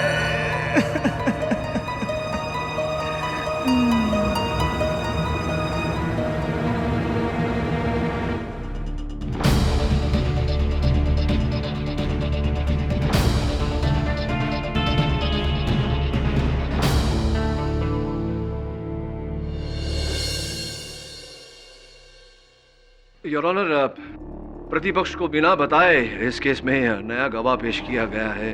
प्रतिपक्ष इस गवाह की पैरवी करने के लिए अदालत से समय की मांग करता है। केडी, अब उसकी कोई जरूरत नहीं है।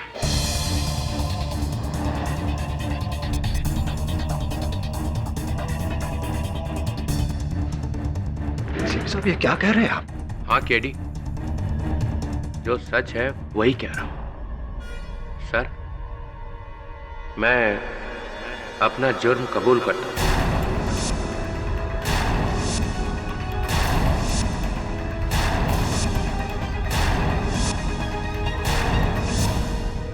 Under cover police officer Rohit Rajyadhyaksh का खून मैंने ही किया है। और उसके बाद डॉक्टर सालुंखे जब मेरे खिलाफ सबूत लेकर आए। डीसीपी सर, ये देखिए आपका बाल मुझे लाश के ऊपर से मिला है। कहां से उठा के चिपका दिया ये सालुंखे? मेरा ही बाल मिला था तुम्हें? चिपकाया नहीं है सर, आपने मारा होगा उसे, इसीलिए आपका बाल मिला उस लाश के ऊपर। किसी और का नहीं हो सकता है? नहीं हो सकता है सर, मैंने डीएनए टेस्ट कर लिया, ये आपका बाल है, आपका। और मैं ये बात आपको इसलिए बताने आया हूँ ताकि आप सावधान हो जाए और अपना बचाव कर ले। तुझा डोका खराब झाला है सालुंखे। डीसीपी साहब, मैं ये बात ज्यादा देर तक छुपा करके नहीं रख सकता हूँ, मैं मजबूर हूँ, और मैं इसी वक्त एसीपी प्रद्युमन को ये बात बताने वाला हूँ। मैं रुक नहीं सकता हूँ डीसीपी साहब।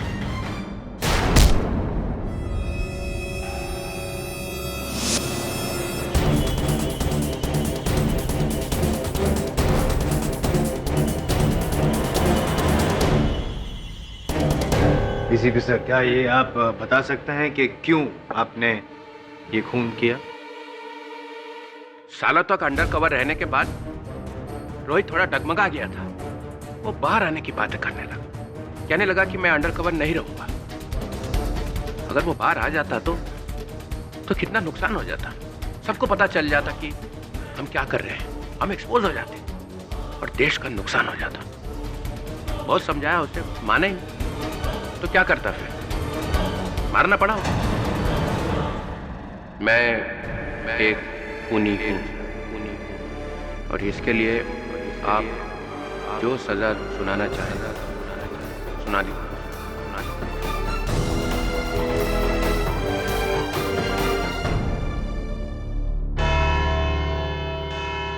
ये अदालत कल तक के लिए मुलतवी की जाती है।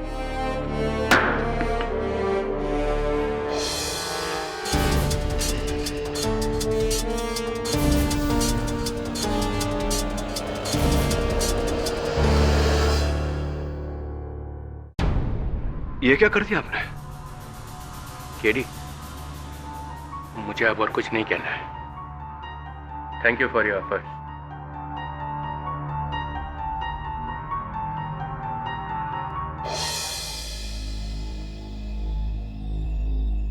सारे पेपर्स में आपके खिलाफ लिखा है। किस तरह आपने सीआईडी से टक्कर लेकर बहुत बड़ी गलती की है। लिखने वालों का क्या है, ये तो बिना जाने पूछे कुछ भी लिख देते हैं। इन्हें क्या पता कि मेरी टक्कर सीआईडी से नहीं, जुर्म के खिलाफ। पर केडी सर, जब डीसीपी सर खुद अपने जुर्म का इकबाल कर रहे हैं तो फिर। हाँ, वो तो किया है, लेकिन यूं अचानक क्या हो गया?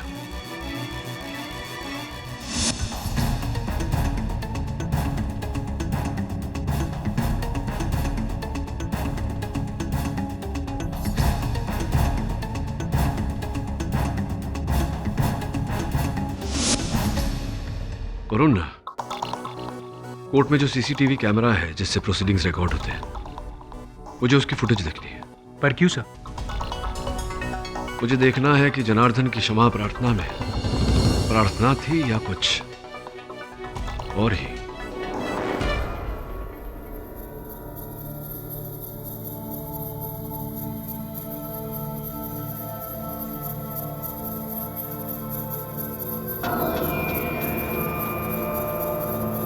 जी साहब। टाइम क्या हुआ है? 6:15 साहब।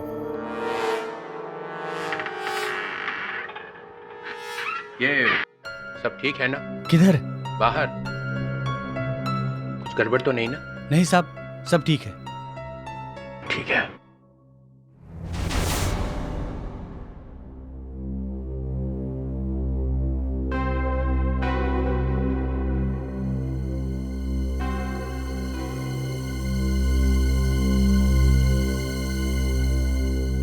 अभिजीत, क्या हुआ है? क्या सोच रहे हो? देखो, डीसीपी साहब ने अपना गुनाह कबूल कर लिया है और वैसे भी सारे सबूत उनके खिलाफ है। मैं भी इसे वही कह रहा हूं सर, पर पता नहीं इसका ध्यान कहां है। सर, डीसीपी साहब शुरू से इस केस में अड़े हुए थे कि वो बेकसूर है। उन्होंने ये भी इशारा किया कि सीआईडी उनसे जाती दुश्मनी निकाल रही है, अपनी बात से जरा भी नहीं हिले। लेकिन फिर अचानक हमारे सामने इस तरीके से हथियार डाल देना, बात को समझ में नहीं आई। ना समझने वाली बात क्या है इसमें? उन्हें पता था आज नहीं तो कल वो हमारे गिरफ्त में होंगे, और उनका वो ड्राइवर जनार्दन, उसकी बातों ने उनके जमीर को झंझोड़ दिया था। नहीं दया, कुछ गड़बड़ है सर। केडी पाठक की कई बातें मुझे भी खटक रही हैं। मुझे भी लगने लगा है कि डीसीपी साहब बेगुनाह है। हाँ? डॉक्टर सालुंके के कातिल के साथ तुम्हें हमदर्दी कब से होने लगी? नादानी की बातें मत करो। नादानी तुम कर रहे हो अभिजीत। देखो दया, जज्बाती होने से कुछ। अभिजीत, दया, क्या कर रहे हो तुम लोग? आपस में बहस करने से कोई फायदा नहीं है, समझे? कानून वही मोड़ लेगी जो उसे लेना है। कानून ये नहीं देखने वाला कि डीसीपी साहब की मनस्थिति कैसी थी या कैसी है। और तो डीसीपी साहब ने अपना गुनाह कबूल कर लिया है, तो कानून अपना फैसला ले लेगा, समझे? डीसीपी साहब गाड़ी की सुइयां इतनी तेजी से भागे जा रही है कि टाइम रुक ही नहीं रहा है।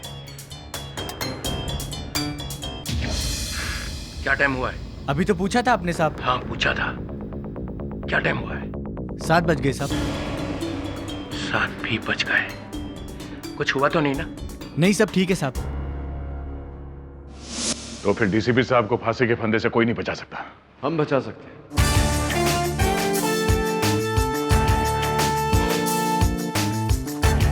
दो बेगुनाहों की मौत होने से तो हम रोक नहीं पाए, शायद तीसरे की जान बचा लें। कीडी आ गया, डीसीपी साहब का रखवाला। दया, तुम्हारी तरह मैं भी सच का रखवाला हूं। एक ऐसा सच जो अदालत में कोई नहीं देख पाया। कैसा सच कीडी? डीसीपी साहब ये सीडी देखेंगे तो सब समझ जाएंगे। नीचे ये देखिए डीसीपी साहब, डीसीपी चित्रोले के हाथों पर देखिए, नीला रंग, स्याही। तो फिर डीसीपी साहब, तो फिर ये स्याही आई कहां से? एग्जैक्टली दया, थोड़ा रिवाइंड करके दिखा।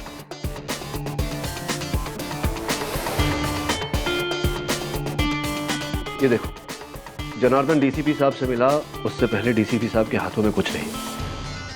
ये जनार्दन आया, डीसीपी साहब के सामने गिड़गिड़ाया और अब डीसीपी साहब की हथेली पर उसने अपनी हथेली रखी।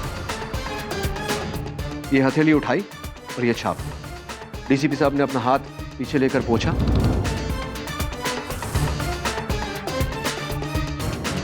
हाथ आगे आया और ये निशान। कुछ लिखा था क्या जनार्दन के हाथ पर? मुझे भी ऐसा ही लगता है सर। कैसे, मैं बताता हूं आपको। अपना हाथ रखिए।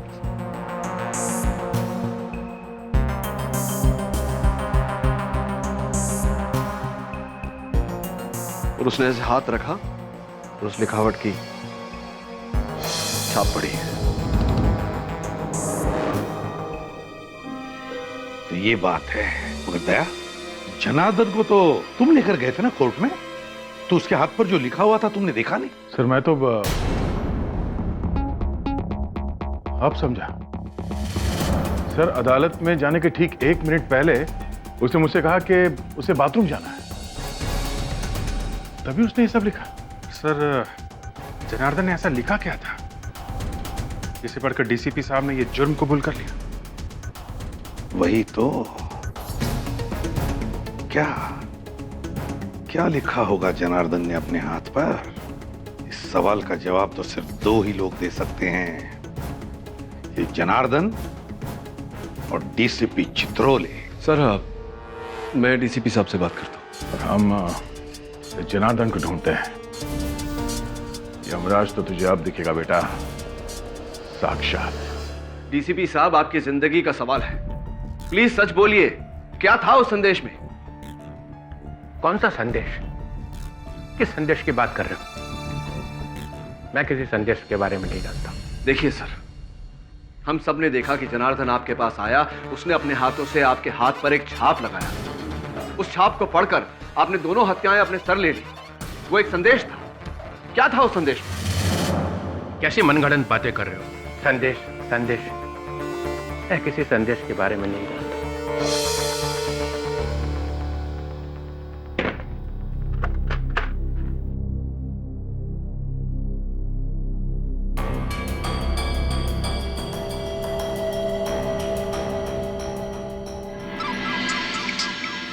केडी बोल रहा हूँ।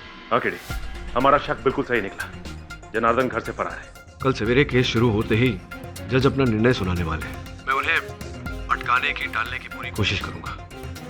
तुम किसी भी हाल में जनार्दन को लेकर वहां पहुंचना। ठीक है, तब तक मैं जनार्दन को ढूंढ निकालता हूँ। या all the best. All the best to you too. Sir, हाँ, जनार्दन का कहीं नामो निशान नहीं सर, पता नहीं कहाँ गायब हो गया। पता नहीं कहाँ गायब हो गया। ठीक है, ठीक है सर। मोबाइल का चिप। माय गॉड, मोबाइल का बाकी का हिस्सा। इसका मतलब जनार्दन भागने से पहले मोबाइल तोड़ कर गया है।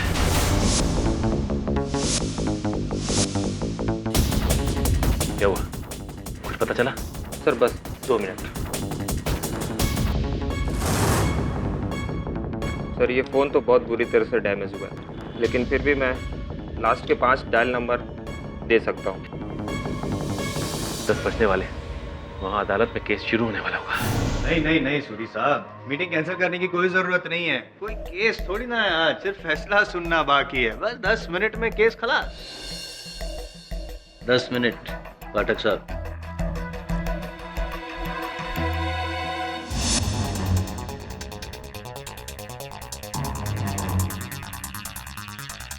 सर ये 5 नंबर।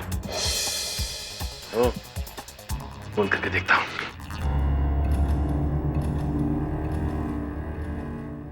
ये नंबर सेवा में नहीं है। This number is temporarily disconnected. My God. ये नंबर इस समय उपलब्ध नहीं है। ये कैसे हो सकता है? ये आखिरी नंबर है। ये तो बच रहा है। क्यों फोन किया तुमने? तुमने जो कहलवाना था वो मैंने कह दिया। प्लीज मुझे और तंग मत करो। देखो, हमारा काम अभी खत्म नहीं हुआ है। लेकिन मेरा काम तो खत्म हो गया। अदालत में मैंने डीसीपी के खिलाफ जो बयान देना था वो दे दिया। अब अब और क्या चाहिए तुम्हें? जूली,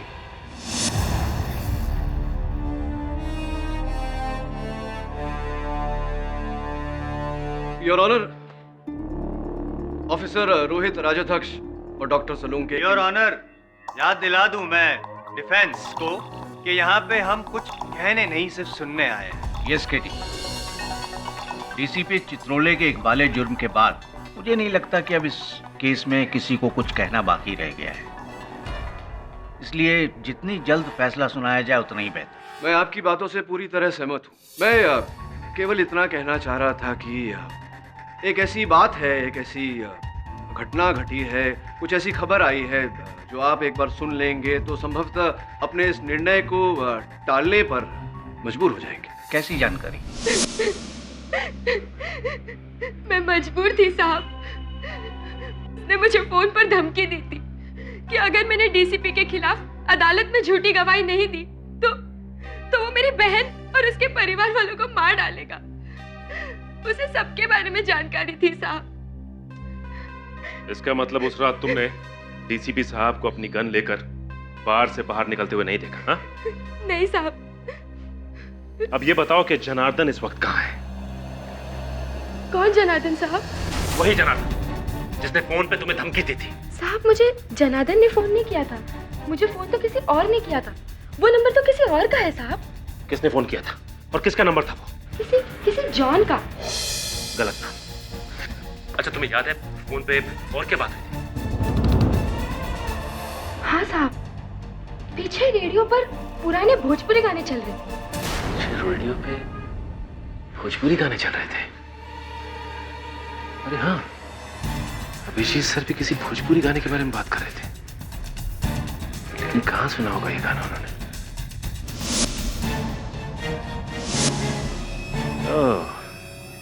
छोटू चाय वाला। योर ऑनर, मुझे संदेह है कि ऑफिसर रोहित राजाध्यक्ष और डॉक्टर सलूंके की हत्याएं किसी और के कहने पर, किसी और के इशारे पर हुई है।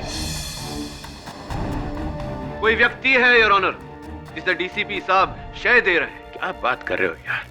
What nonsense. मेरा कोई भागीदार नहीं है सर, इस सब मैंने अकेले किया है। झूठ बोल रहे हैं आप डीसीपी साहब। बताइए ये हत्याएं किसके कहने पर हुई है? केडी पाठक, तुम मेरे डिफेंस लॉयर हो और मेरे खिलाफ ही बोल रहे हो। अब कहेगा डिफेंस? आपने इसी अदालत में जुर्म कबूल किया है डीसीपी साहब, और दुनिया जानती है कि केडी पाठक कभी किसी अपराधी का साथ नहीं देता। एक मिनट है। ऑफिसर रोहित की हत्या होने के बाद आपने लंदन के इस नंबर पर फोन किया था? डॉक्टर सालुंके की हत्या होने के बाद आपने इसी नंबर पे फोन किया था। पिछले 10 दिनों में आप लंदन के इस नंबर पर 7 बार बात कर चुके हैं डीसीपी साहब।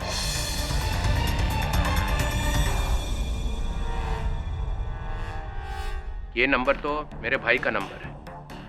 मैंने अपने भाई को फोन किया था लंदन में। डीसीपी साहब, माना कि आपके भाई लंदन में रहते होंगे, लेकिन हमारी जानकारी के अनुसार खुखार गैंगस्टर पाशा भी इस समय लंदन में छुपा है। कहीं ऐसा तो नहीं कि ये पाशा का नंबर हो और पाशा के कहने पर ही ये हत्याएं हुई हो? एक मिनट, एक पाशा मतलब वही नंबर 1 वांटेड गैंगस्टर जो लंदन। एग्जैक्टली। क्या जायसवाल साहब, पाठक साहब पतंग उड़ा रहे हैं और आप उसे पकड़ने भागे जा रहे हैं। करोड़ों लोग रहते हैं लंदन में, तो उन करोड़ों में से मुझे एक पाशा ही मिला फोन करने के लिए। जज साहब, आप इनकी बातों में मत आइए, आप अपना फैसला सुना दीजिए जल्दी से जल्दी। एक मिनट, आप नहीं कह सकते जज साहब को क्या करना उनको पता है।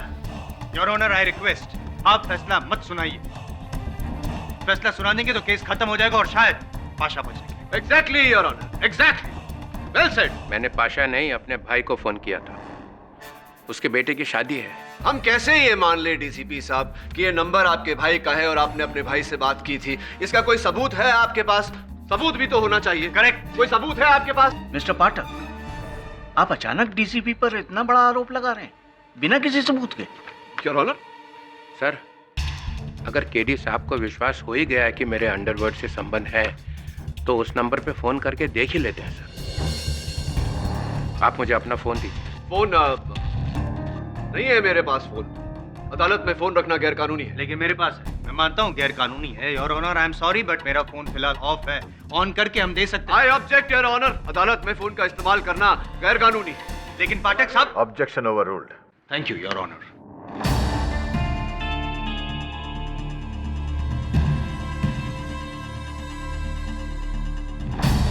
कौन जूली साहब?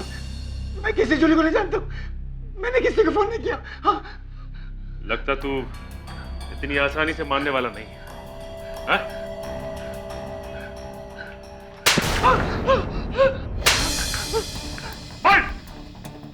बता सब सब इन सबके पीछे जनार्दन का हाथ है सब। जनार्दन? डीसीपी साहब का ड्राइवर? हाँ सब, उसी ने मुझे डीसीपी साहब को फंसाने का 20 लाख रुपए दिया था और जूली को धमकाने का 5 लाख। सब उसी को पकड़ो सब। लेकिन वो तो फरार है, उसका कोई पता ठिकाना है तुम्हारे पास? सब उसने मुझे शमशान जगह पर बुलाया था, मार्वे के पास। हाँ, एक छोटा सा गोडाउन था। हाँ, मार के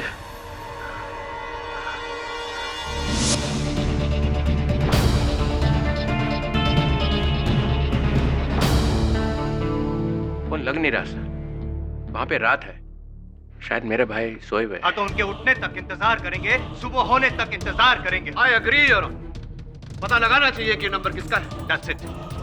मतलब मैं 4-5 घंटे यहीं खड़ा रहूंगा? जी हाँ, और आपके साथ साथ मैं भी खड़ा रहूंगा और पाठक साहब भी। राइट? Absolutely your.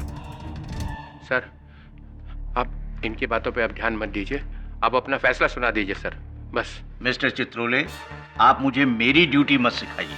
मिस्टर पाठक की बातों से साफ जाहिर है कि इस केस में अब भी कुछ सवालों के जवाब बाकी हैं। इसलिए जब तक मुझे उस नंबर का पता नहीं चल जाता, मैं कोई फैसला नहीं सुनाने वाला। आप फौरन लंदन फोन लगाइए और वहां की डायरेक्टरी से पता कीजिए कि ये नंबर किसका है, फौरन। सीआईडी से कुछ पता चला? No sir.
प्रतिलिपि संदेश तो जनार्दन के लिखा था। Oh no. Janardan is dead.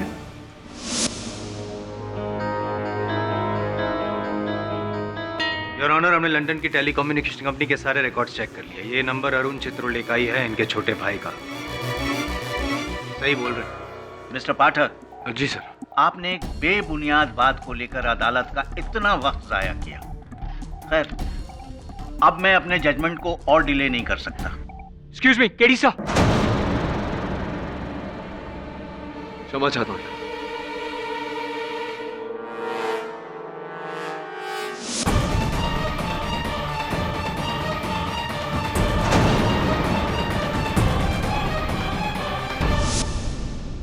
Your honour. अब क्या है केडी? योर ऑनर, सीआईडी से अभी खबर मिली है कि इस केस के अहम गवाह डीसीपी साहब के ड्राइवर जनार्दन की हत्या हो गई है, उसकी लाश बरामद हुई।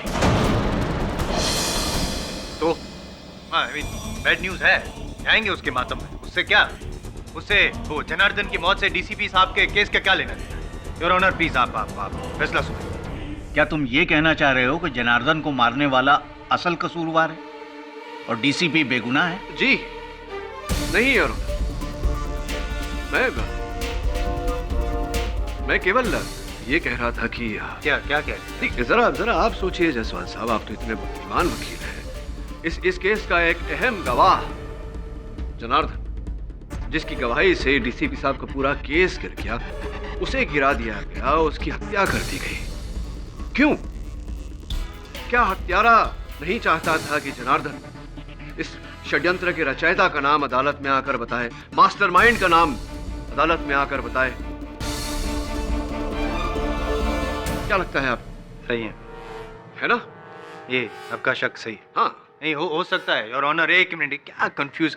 आप प्लीज अभी अभी आप फैसला मत सुनाइएगा। डीसीपी साहब क्या हो रहा है? बताइए कौन है आपका साथी, बताइए। सर, आप मेरा पूरा रिकॉर्ड उठा के देख लीजिए। मैंने आज तक जो कुछ भी किया है अपने दम पे किया है, डीसीपी चित्रोले के दम पे। इसका ये मतलब नहीं कि अकेले ही आप सब कुछ करते रहे। इतना बड़ा कांड करने के लिए आपको किसी ना किसी साथीदार की जरूरत पड़ेगी और वही एग्जैक्टली कह रहे हैं। कौन? बताओ साहब। मैं गुजारिश करता हूं कि जब तक डीसीपी के वो खुफिया साथी का नाम पता नहीं चलता आप ऑर्डर नहीं देंगे। I mean it's a request. Mister Pathak, आप कहना क्या चाह रहे हैं? योर ऑनर, अब योग पक्ष बोल चुका, मैं क्या कह सकता हूँ? ठीक, मैं इस केस को एक दिन के लिए मुलतवी कर सकता हूं। उसके बाद डीसीपी पर अपना फैसला सुनाकर हम जनार्दन का केस जारी रखेंगे। Till then the court is adjourned.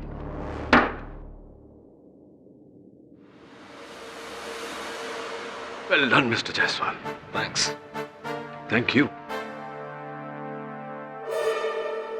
तुम्हें अंदाजा नहीं है तुमने क्या कर दिया। डीसीपी साहब, इंसाफ दो धारी तलवार होती है, एक तरफ पुलिस, दूसरी तरफ न्यायालय।